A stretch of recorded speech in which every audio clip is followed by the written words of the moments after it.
Black mail కి brand అంబాసిడరే Revanth Reddy గారు.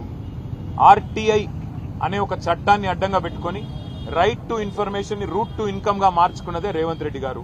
కాబట్టి బ్లాక్ మెయిల్ ఆయనకు తెలిసినంతగా ఈ దేశంలో బహుశా ఎవరికి తెలియదు. కాబట్టి ఆయన మాట్లాడితే దయ్యాలు వేదాలు వల్లించినట్టుంటది. అంతకంటే ఎక్కువ నేను చెప్పను.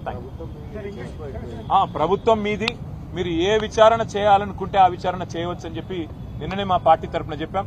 మీరు ఏ ఎంక్వైరీ ఏ అంశం మీద వేయాలనుకున్నా మేము దాన్ని స్వాగతిస్తాము, సహకరిస్తాము. తప్పకుండా పూర్తి స్థాయిలో మేము ముందుకు వస్తున్నాం. అట్లాగే నిన్న మేము మా శాసనసభా పక్షం నుంచి ముఖ్యమంత్రి గారికి ఉత్తరం రాశాం. ఆయన బాగా ఉబలాట పడుతున్నాడు.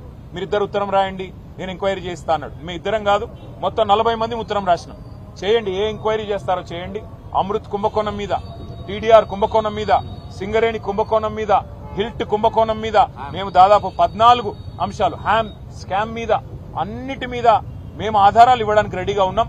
ఏ ఎంక్వైరీ చేస్తావో అయ్యాయి, మొత్తం ఆధారాలు మీ చేతుల్లో పెడతాం.